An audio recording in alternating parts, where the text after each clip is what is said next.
Muy bien. Pues ahora es el tiempo de las preguntas. Así que si tienen preguntas, háganlas para que tratemos de responderlas con la palabra del Señor. Adelante, Yoli. Pastor, lindo mensaje, muchas gracias. Pastor, yo quiero preguntarle ese tiempo y como yo tengo muchas preguntas, mejor le he dejado justo para hoy día esto. ¿Qué significa la historia de David es muy hermosa? David fue un hombre con muchas caídas y muchas reconstituciones, ¿verdad? Pero hay algo que a mí me llama mucho la atención que dice, ¿no? Que cuando Dios le escogió porque el corazón de David era conforme al corazón de Dios. ¿Qué significa eso, pastor? A mí esa palabra a mí me emociona mucho. Y yo siempre pregunto, Señor, ¿mi corazón es conforme a tu corazón? Como lo fue de David. Eso es lo que yo quiero preguntarle, pastor. Gracias. Muy bien. Muchas gracias por tu pregunta, Yoli. ¿Qué es un corazón conforme al corazón de Dios? Es un corazón. No se refiere a que seamos perfectos como Dios es perfecto, porque la perfección en Dios significa que Él jamás falla, jamás hace nada indebido, jamás se equivoca, siempre hace lo correcto, etc. Y nosotros sabemos que nuestro corazón no es así. A veces fallamos, aún no queriendo, aún esforzándonos por no fallar, a veces metemos la pata, nos equivocamos, nos olvidamos de cosas importantes, ofendemos a veces a alguien que sin necesidad, etc. Ahora, ¿qué es entonces un corazón conforme al corazón de Dios? Bueno, si estudiamos la vida de David, nos damos cuenta de que es verdad que él falló muchas veces, pero fue un hombre que siempre reconoció su pecado. Fue un hombre que siempre se arrepintió cuando hizo algo malo. Fíjense que la vez que más tardó fue cuando, con el pecado de Betsabé, cuando él se enamora de aquella muchacha que tenía marido y adultera con ella, porque él era casado, adultera con Betsabé. Y encima manda matar a su esposo. Él no tenía conciencia de haber pecado, porque era la costumbre de los reyes de aquel tiempo tomar la mujer que quería, disponer de la vida de sus súbditos. Era normal para él, no había hecho nada malo. Fue necesario que Dios le enviara al profeta Natán para que le explicara cuál había sido su problema. Y Natán, con la sabiduría que solo Dios da, le contó aquella historia, ¿no? De que un pobre hombre que solo tenía una corderita y había otro que tenía grandes ganados y riquezas y no sé qué, y que el rico recibió una visita y en vez de sacrificar uno de sus animales, cogió la corderita de este hombre y la sacrificó, que él la tenía como una hija. Y la ira de David se encendió y dijo, ese hombre debe morir. Y Natán le dijo, pues ese hombre eres tú. Y ahí fue cuando él entendió. ¿No tenías tú la posibilidad de coger a la mujer que querías de tu reino? ¿Por qué tenías que coger a esta mujer? ¿Y por qué tenías que matar a su esposo? Y ahí David se da cuenta y David inmediatamente se arrepiente de su pecado. ¿Qué es un corazón conforme al corazón de Dios? No es un corazón que nunca se equivoca, no es un corazón que nunca peca. Es un corazón que procura no pecar y que cuando lo hace, lo reconoce, pide perdón y cambia. Esa es la perfección en el cristiano. No es que nunca metamos la pata, es que si la metemos, la sacamos. ¿Ok? Muy claro, pastor. Creo que ese es nuestro deseo y nuestra lucha diaria, pastor, ¿verdad? Como usted dice, En eso estamos. sin querer ofendemos, pastor, y muchas veces nuestra boca es lo que nos lleva, ¿no? Pero ahí estamos, luchando y Pero lo pidiendo perdón. importante es reconocerlo, darnos cuenta, reconocerlo, pedir perdón y rectificar. Amén. Cuando hacemos Amén. eso, estamos obrando conforme al corazón de Dios. Amén. Muchas gracias, pastor. Dios me lo bendiga. Gracias. No hay de qué. Iglesia Cristiana Berea de Lima. Presente. Pastor, una consulta, pastor, con relación al arrebatamiento. Que sea sencilla.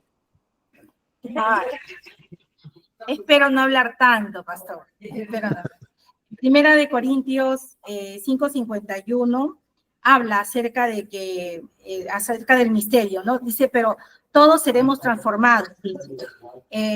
Y dice, y serán resucitados, dice, dice, y los muertos serán resucitados incorruptibles y nosotros seremos transformados.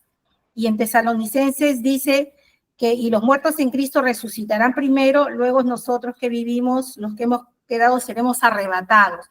Con relación a la transformación, a recibir ese cuerpo glorificado, serán los que hemos muerto en Cristo, pero ¿qué hay de aquellos que no han muerto en Cristo? ¿Recibirán también un cuerpo glorificado? Claro, ¿O porque estarán fíjate, siendo? Porque el alma es inmortal. sí, fíjate que si vas al pasaje de 1 de Corintios 15, ahí dice, y los muertos serán resucitados incorruptibles, y nosotros, es decir, los que estemos vivos, seremos arrebatados, ¿ok? Seremos transformados. Bueno, más adelante, cuando Pablo habla del arrebatamiento, en 1 Tesalonicenses 4:17, dice, seremos arrebatados. Si une las dos cosas, quiere decir que cuando Cristo venga, cuando toque la trompeta, seremos transformados en un abrir y cerrar de ojos y seremos arrebatados para irnos con el Señor. Porque dice el apóstol Pablo que es necesario que esto corruptible se vista de incorrupción. Es decir, con nuestro cuerpo actual no podríamos vivir por la eternidad, porque nuestro cuerpo se envejece, enferma, muere. Entonces tiene que ser transformado a la semejanza del cuerpo de Cristo una vez resucitado. Entonces, un cuerpo nuevo, capaz de aguantar la eternidad sin envejecer, sin que tengamos dolores de reuma, ni de artritis, ni nada de eso. ¿Ok? Por tanto, se producirá las dos cosas. La transformación del cuerpo y el arrebatamiento será dos cosas que ocurrirán en un solo instante. ¿Ok? Sí, pero aquí habla acerca de los que han muerto en Cristo. Pero mi pregunta es, aquellos que no han muerto en Cristo, Pero es que han... presta atención al texto. Versículo 52. En un momento, porque dice Pablo, leámoslo desde 51. He aquí os digo un misterio. No todos dormiremos, es decir, no todos moriremos. ¿Ok? Pero todos seremos transformados. Está diciendo, los muertos y los que estemos vivos. Todos seremos transformados. ¿Ok? Ya entendí, todos. Ok, gracias, pastor. De nada. Walter. Tienes que quitar el micrófono.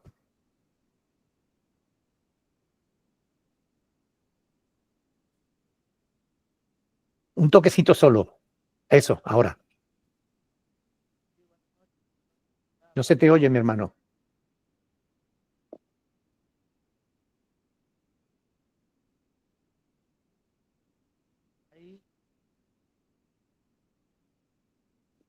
Hola, pastor.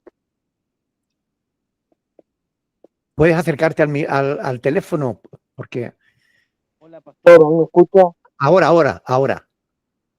Sí, le quería consultar sobre yo cuando el Señor vino y el tema del arca de Noé, que se llevó No se te oye bien, mi hermano. Ponte donde tengas mejor cobertura.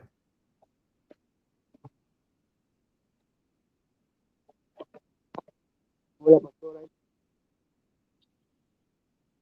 Hola, hola. A ver, ahora. ¿Ahora me escucha ahí, pastor? Sí, un poco mejor. Bueno, le decía que si me puede aclarar lo de Génesis, el tema del arca de Noé, donde se lleva a la gente y a los animales. No sé si me oye bien ahí. Sí. ¿Qué es lo que necesitas que te aclare sobre eso? Digamos, ¿qué pasó con ellos, con los animales? Que ellos son, digamos, son salvos, ¿no? ¿O no? Y si son salvos. Claro, Es que, si se los llevó, digamos, ¿qué pasó con ellos? Digamos, o sea, bueno, cuando el arca se posa sobre el monte Ararat, Moisés abrió el arca y los animales se extendieron por toda la tierra.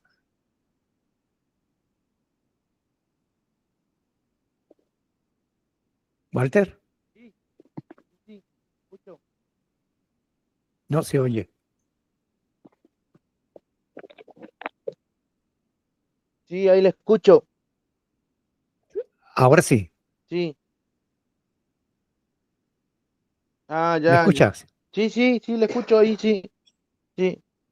Decía que una vez que el arca se posó sobre el monte Ararat, los cuando Noé abrió el arca, los animales se extendieron por toda la tierra y se procrearon y se extendieron, pues, igual que la humanidad, ¿no?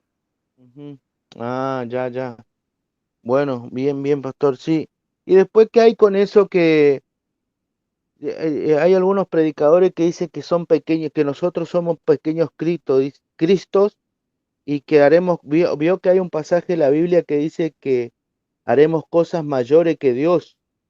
Ellos dicen que nosotros podemos hacer cosas mayores que Dios también porque estamos en este tiempo. A ver, eh, eh, Juan capítulo 5, Sí. no, 5 no es, a ver, no recuerdo el pasaje exactamente, a ver.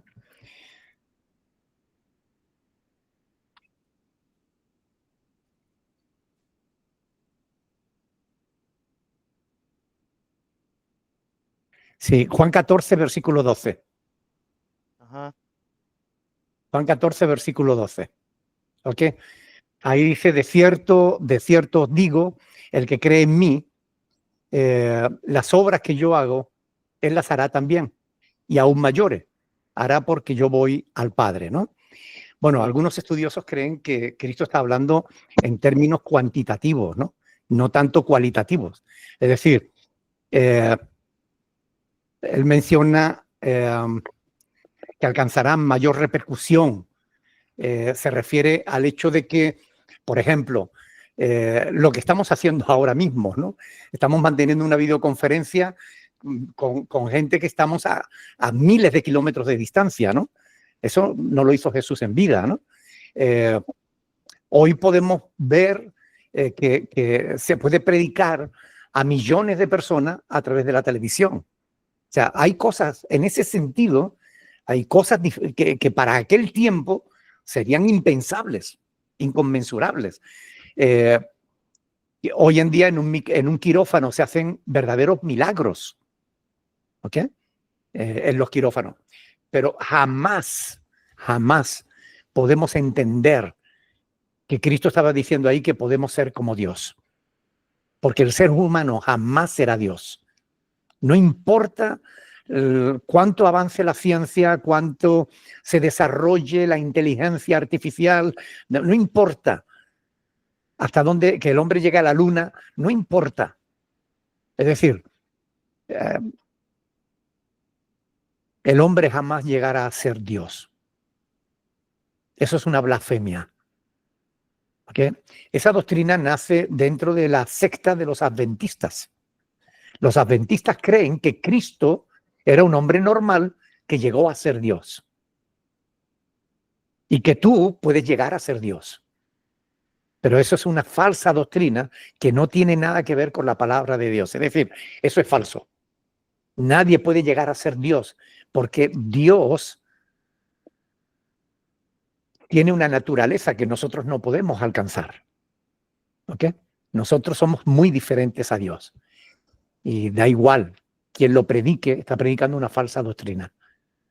¿Ok? Nunca llegaremos a ser como Dios. Gloria a Dios. Muy bien. Rocío.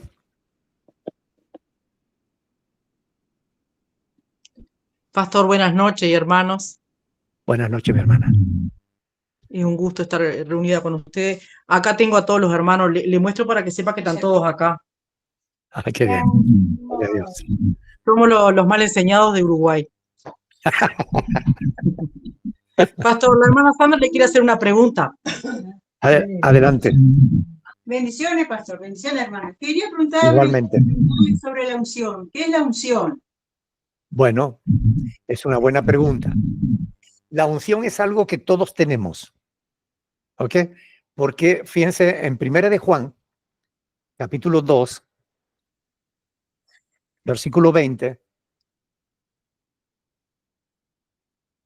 dice, pero vosotros tenéis la unción del Santo y conocéis todas las cosas. ¿Ok?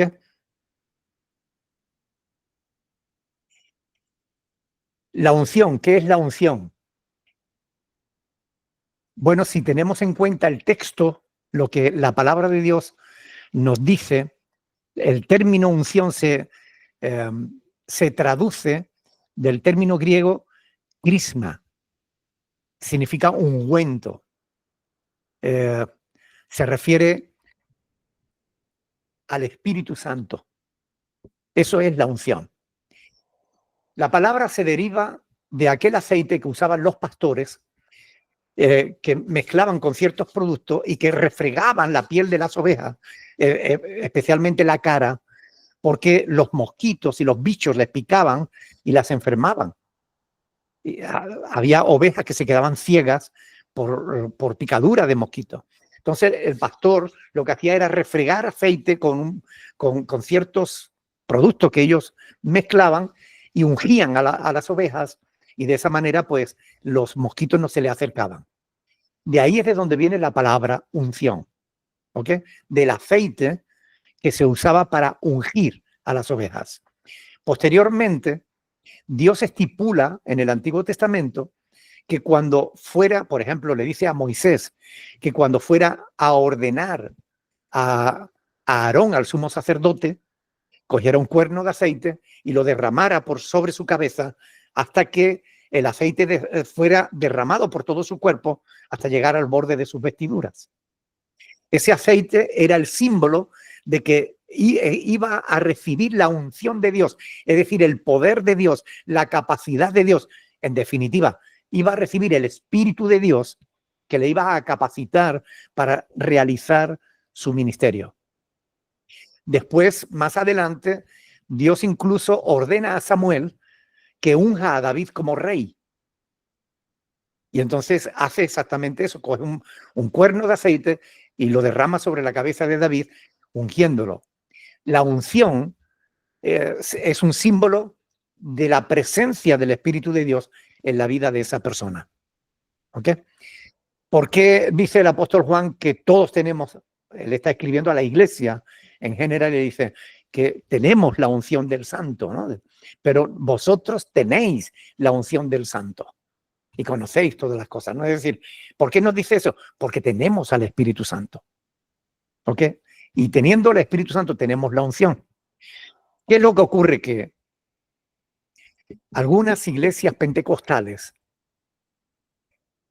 motivadas por hombres que quieren sentirse más importante que los demás, dicen, yo tengo una unción que tú no tienes. ¿Quién quiere la unción? Venga aquí. Yo voy a poner las manos sobre él para que reciba la unción. Y se ponen, recibe, recibe. Y hacen todo ese show, iba a decir pamplina, para demostrar que ellos tienen algo que tú no tienes y que ellos pueden dártelo. Bueno, todo eso es falso. Son falsas doctrinas de gente que no conoce suficientemente la palabra y acaban enseñando cosas que no deben enseñar. ¿Ok? Pero la unción es la presencia de Dios en nuestras vidas. Fíjense que cuando la iglesia comienza su andadura, una de las cosas que dice Santiago con respecto a los enfermos, dice, si alguno está enfermo, pues tráigalo a los ancianos de la iglesia, el cual lo ungirá con aceite y el enfermo sanará, etcétera, ¿no? ¿Por qué dice Santiago esto? Porque todavía la Biblia no estaba terminada, la iglesia toma de Israel del antiguo pacto, de la antigua escritura, del Antiguo Testamento, toma multitud de prácticas y de cosas que eran habituales y entonces las traen. Pero Pablo nos dice claramente en 1 Corintios capítulo 3, versículo 16 y en 1 Corintios capítulo 6, versículo 19, que somos templo del Espíritu Santo. Si somos templo del Espíritu Santo y la persona por la que vamos a orar es cristiana, ya no necesitamos ungirla con aceite. Simplemente oramos por esa persona porque ya tiene al Espíritu de Dios. ¿Ok? Pastor, muchas gracias, entendimos perfectamente. No quite la mano porque quiero hacerle una pregunta yo, si es posible. Adelante. Bueno, hablando con una hermana de otra congregación, de tipo, hubo un accidente, fallecieron personas, otras quedaron vivas en ese accidente, y ella me dice que Dios tiene nuestro destino marcado, que por algo unas personas murieron y otras quedaron vivas. Y me citaba en Efesios 1:11, me citó ese pasaje. Y yo, como estoy aprendiendo, no quise contestarle. Dije, voy a esperar al estudio, que ya sabe que estoy estudiando, y hoy le preguntaré al pastor. Y ahí entonces hablaremos. Gracias, pastor. Gracias a ti, Rocío. Es muy buena pregunta, la verdad. Y el pasaje que te han dado habla de la predestinación, es verdad. Pero la predestinación de la que está hablando el apóstol Pablo ahí no tiene nada que ver con el día de la muerte. Tiene que ver con el ser predestinados a ser como Jesús. Vamos a leer el pasaje. Efesios capítulo 1, versículo 11. En él, asimismo, tuvimos herencia, habiendo sido predestinados conforme al propósito del que hace todas las cosas según el designio de su voluntad, a fin de que seamos, ¿para qué? Para esto estamos predestinados. ¿Para qué? Para la alabanza de su gloria. Nosotros, los que primeramente esperábamos en Cristo, es decir, los judíos, en él también vosotros, los gentiles, habiendo oído la palabra de fe, el evangelio de vuestra salvación y habiendo creído en él, fuisteis sellados con el Espíritu Santo de la promesa, que es las arras de nuestra herencia hasta la redención de la posesión adquirida para alabanza de su gloria. Ahora, ¿de qué predestinación está hablando aquí Pablo? No está hablando del día de nuestra muerte, ¿ok? De que Dios tiene ya marcado cuál es el día de tu muerte, no sé qué y tal. No, está hablando de que hemos sido predestinados a fin de que seamos para la alabanza de su gloria. ¿Ok? Y más concretamente, si ustedes van a Romanos capítulo 8, versículo 29, verán que también hemos sido predestinados. Es decir, el propósito que Dios tiene para nuestra vida es que seamos semejantes a su Hijo Jesucristo. Ese es el propósito de Dios para nuestras vidas. ¿Ok? Por tanto, la predestinación de la que habla Pablo ahí no tiene que ver con que ya estaba escrito que tú ibas a morir este día o no. A veces nosotros podemos adelantar. Dios puede tener un plan para nosotros y por negligencia nosotros podemos acelerar el proceso de nuestra muerte. Y eso no significa que Dios no lo sepa, ¿ok? Dios sabe siempre todas las cosas de antemano. Pero el conocimiento de Dios, el preconocimiento de Dios, el conocimiento anticipado que Dios tiene de todas las cosas antes de que sucedan, no significa que Dios haya destinado que esto sea así. Por ejemplo, hay personas que se suicidan y no es porque Dios quiera que se suiciden. No es porque estaba marcado que ese día tenía que acabar con su vida, no. Es que lo que pasa es que esas personas, en su desesperación, en su falta de fe, no encuentran salida y se quitan la vida, pensando que de ese modo van a descansar cuando va a resultar todo lo contrario, ¿no? Por tanto, no. Nuestro destino no está escrito de antemano. Dios nos ha dado unas pautas, nos ha marcado dos caminos y ha sido claro con nosotros.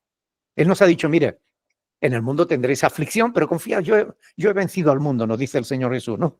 Pero nos habla de dos caminos. Hay uno ancho que va a la perdición y uno angosto que va a la vida eterna. Y el Señor nos dice, yo pongo delante de ti la vida y la muerte, escoge la vida para que viva. El hecho de que Dios ponga en nuestra capacidad de decidir, escoger vida o muerte, ya nos está diciendo que nuestro destino no está escrito. Lo escribes tú con tu decisión. ¿Ok? Por tanto, es una falsa doctrina que nace más en el catolicismo romano y que de ahí pasa a algunas iglesias reformadas, ¿no? Pero no, nuestro destino no está escrito, lo escribimos nosotros con nuestras decisiones diarias. Ahora bien, hagas tú lo que vayas a hacer, ya Dios sabe de antemano lo que va a pasar, ¿ok? Y eso no quita nuestra libertad de decidir. El conocimiento anticipado que Dios tiene de todo y el libre albedrío no están enfrentados, o sea, son fácilmente compaginables. Dios sabe todo porque es Dios, ¿ok? Y como Dios, Él sabe todo lo que va a suceder antes de que suceda. Pero eso no quita, no anula tu libertad. Y en tu libertad tú puedes vivir o puedes quitarte la vida. Si te emborrachas y te pones al volante de un vehículo, pues seguramente vas a morir antes de lo que Dios quiere que mueras. Muy amable, pastor, entendimos, pero perfectamente. Le quiero consultar otra cosita. Perdone que insista tanto. Lo que quieras, para eso Esa tan estamos. preguntona. Para eso estamos. Hemos aprendido con usted, por supuesto que hemos aprendido, porque nos ha llevado a leer la palabra y todo eso, aprendimos que la salvación es personal. Eso lo aprendimos que antes no lo entendíamos así. Pero aunque la salvación sea personal, en un entorno familiar, si algunas personas pecan, hacen lo malo y todo eso, nos sentimos afectados todos en esa familia, ¿verdad, pastor? ¿Es así? Claro, es decir, no cabe duda de que la salvación es personal. Pero, por ejemplo, si yo me convierto a la fe cristiana y mi familia todavía no se ha convertido, no es creyente y tal, que yo esté convertido, yo puedo tomar la decisión de ser de influencia o de dejarme influir. Es decir, si yo quiero ser de influencia para que ellos también conozcan del Señor, voy a vivir de tal manera, voy a hablar, voy a hacer todo de tal manera que mi familia quiera ser como yo. ¿Ok? Ahora, si yo me dejo influenciar, lógicamente mi fe va a durar poco tiempo. ¿Ok? Por tanto, si los padres son creyentes, hay posibilidades de que los hijos conozcan al Señor y también sean creyentes. Si los padres apostatan de su fe, también hay muchas posibilidades de que los hijos apostaten de su fe. Pero la responsabilidad de los padres es de los padres y la de los hijos es de los hijos. Y Ezequiel capítulo 18, versículo 20, dice claramente que los hijos no llevarán los pecados de los padres, ni los padres llevarán los pecados de los hijos, sino que el alma que pecare, esa morirá. Por tanto, la responsabilidad es individual. Si quieres salvarte, tienes que creer en el Señor Jesús. Si no crees en el Señor Jesús, te vas a condenar. Hay un texto que muchos están malinterpretando, ¿no? En Hechos de los Apóstoles, capítulo 16, ¿no? Cuando Pablo le dice al carcelero de Filipo, ¿no? Cree en el Señor Jesucristo y serás salvo, ¿no? Tú y tu casa, ¿no? Y algunos dicen, no, es que la fe, si yo creo, mi familia se va a salvar. O tu familia se salvará si cree, igual que tú. Cree en el Señor Jesucristo y serás salvo. ¿Cuál es la condición para la salvación? La fe. Tú y tu casa. Si quieres salvarse, tendrá que creer. O sea, no es que con tu fe se van a salvar todos. No, tu fe te salva a ti. Los otros, si quieren salvarse, tendrán que creer también. ¿Ok? Muchas gracias, pastor. Dios lo bendiga. De nada, Rocío. Sí. Pastor, le damos las gracias por este tiempo de preguntas y respuestas. Nosotros tenemos todavía que hacer otras, es parte de las actividades de los domingos y vamos a terminar muy tarde. Así Vale. que le pido, por favor, si es que hay preguntitas para la próxima semana o cuando nos toque con usted, ahí las tenemos anotadas. Perfecto. Pues entonces hagamos una oración para despedirnos, dándole gracias al Señor por este tiempo que hemos pasado juntos. Amén. Padre del cielo, gracias por esta oportunidad hermosa que nos da de poder estar juntos hablando de tus cosas, Señor. Gracias por dejarnos una palabra hermosa que podemos meditar, que podemos conocer. Muchas gracias. Gracias por mis hermanos que cada día están ahí esforzándose por conocer más de ti, Señor. Bendícelos a cada uno en particular, ayúdalos para que vivan de tal manera, Señor, que tú te glorifiques en cada uno de ellos. Te lo pido en el nombre de Jesús, para tu gloria y tu honra. Amén. Dios les bendiga, mis hermanos. Un abrazo para todos. Sí, ya. Listo, Bendición. despídanse. Gracias, pastor. Dios mediante, hasta la próxima. Dios les Ahí bendiga. Gracias, bendiciones. Chao, hermanos. Bendiciones. Un Chao, fuerte Dios les abrazo. bendiga a todos. Chao, Gisela. Un gusto de verlos. Chao, Igualmente. chicos. Qué bueno. Chao. Chao. Chao.